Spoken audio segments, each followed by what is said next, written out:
Hello बच्चों, आज हम जानने वाले हैं सेल के बारे में। सेल क्या चीज होती है, सेल के अंदर क्या होता है, सेल के अंदर क्या क्या चीजें पाई जाती है। ठीक है, इसलिए आपको दिख रहा होगा इधर लिखा है सेल स्ट्रक्चर एंड फंक्शनिंग, यानी कि सेल के अंदर क्या क्या चीजें पाई जाती है, उसका स्ट्रक्चर कैसा होता है, क्लियर, और उसकी फंक्शनिंग क्या क्या चीजें होती है।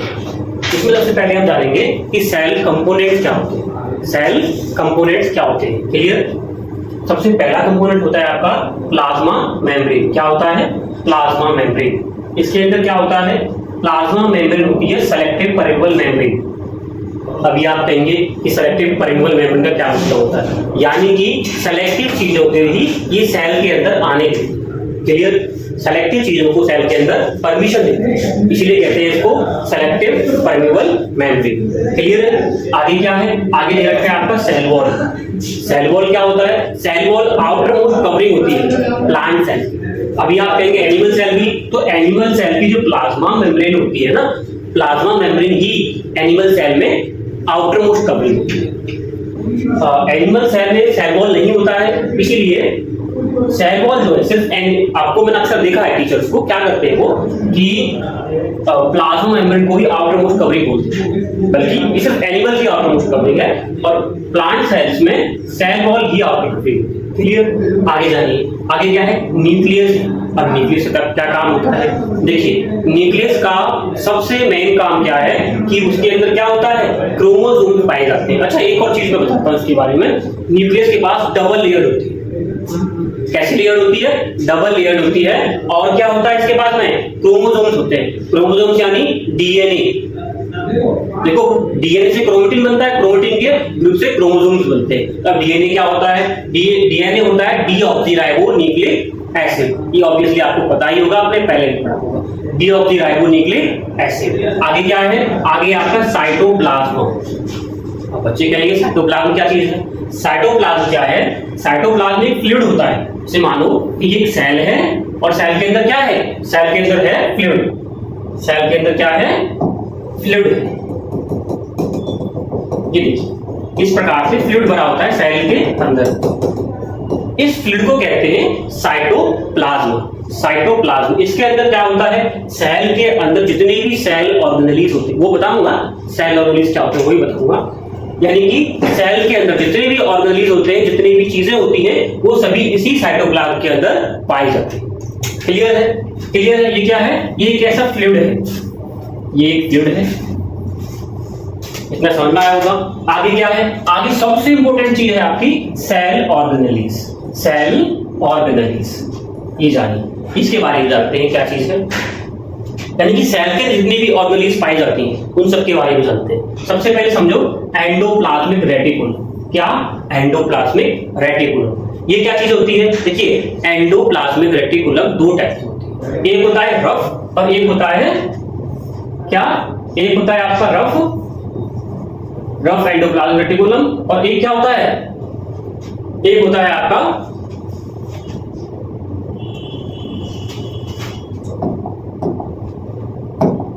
ये, समझिए आप, यानी कि दो प्रकार की क्या पाई जाती है?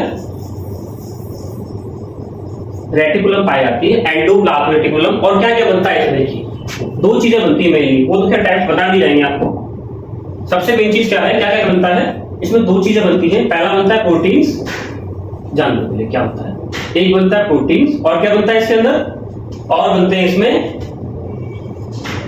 लिपिड्स वगैरह।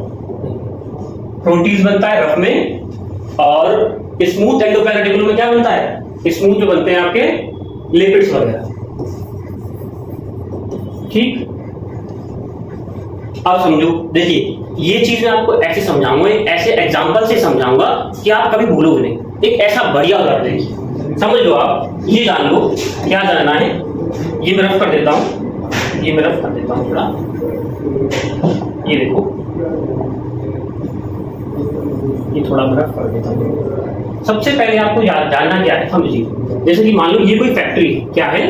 एक फैक्ट्री लगा दिया है। क्या लगाई? एक फैक्ट्री। किसकी? मान लो कोई भी चीज बना लो आप। चलो आईफोन बना लेते हैं, आईफोन सबसे ज्यादा आजकल क्रेज में है। ये आईफोन है, आईफोन की, क्लियर। अब क्या है? इसके अंदर क्या आईफोन बन रहे भाई, बनने तो कोई बात नहीं। उसके बाद क्या होगा? कुछ वेस्टेज निकलेगा, जब भी कोई चीज बनती है वेस्टेज निकलता नहीं निकलता, कुछ वेस्टेज निकलेगा। क्लियर है? क्या होगा, जो चीजें, अच्छा कुछ चीजें डिलीवर्ड होंगी, क्या होंगी, पैकेजिंग होगी, इसमें क्या होगी, पैकेजिंग होगी और डिलीवरी। भाई डिलीवरी तो होती है, जब आप कोई चीज ऑर्डर करते हो तो आपके डिलीवरी होती है ना, तो इसमें भी डिलीवरी समझना।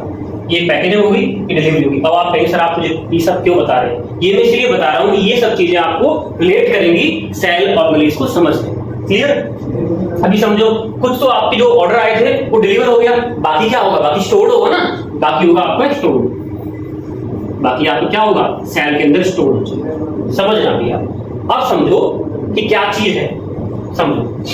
देखिए ये क्या है, एंडोप्लाज्मिक रेटिकुलम। एंडोप्लाज्मिक रेटिकुलम, इसमें क्या बनते हैं, प्रोटीन बनते हैं, लिपिड्स, यानी समझ लो पूरी प्रोडक्ट बनती है। क्लियर बात है, प्रोटीन बन रहे हैं, लिपिड्स बन रहे हैं। ठीक है? अच्छा ये दो टाइप के होते हैं, एंडोप्लाज्मिक रेटिकुलम के टाइप के होते हैं दो। एक होता है आपका रफ एंडोप्लाज्मिक रेटिकुलम, एक होता है स्मूथ। रफ में बनते हैं आपके प्रोटीन्स और स्मूथ में बनते हैं आपके लिपिड्स। क्लियर?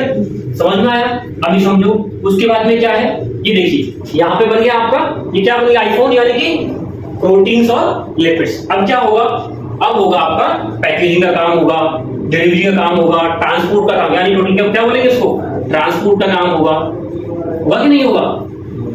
तो ये काम कौन करेगा, पैकेजिंग का, डिलीवरी का, ट्रांसपोर्ट का, ये काम कौन करेगा, ये आपका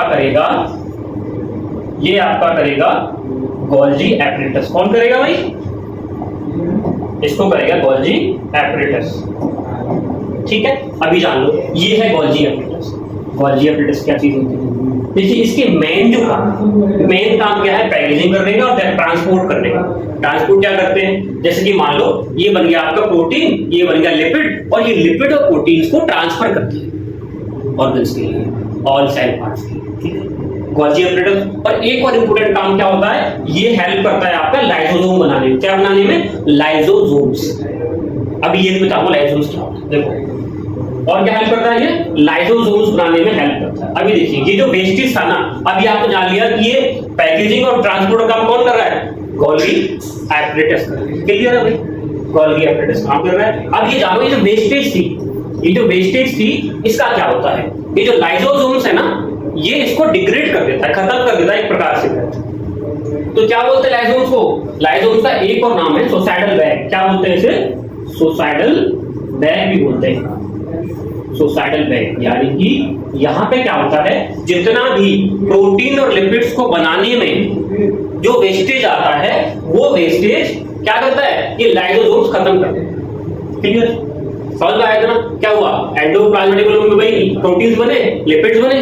क्लियर? फिर गोल्जी एपरेटस ने क्या किया, पैकेजिंग की और ट्रांसपोर्ट किया। क्लियर? उसके बाद में लाइसोसोम्स में क्या हुआ, जो वेस्टेज निकला था वो क्या हुआ, लाइसोसोम्स ने, अब वेस्टेज खत्म हो गया। अब समझो, अब आप कहेंगे सर आपने ये बता दिया, ये तो रह गया, अब इसको जान लो भाई, ये स्टोर क्या है।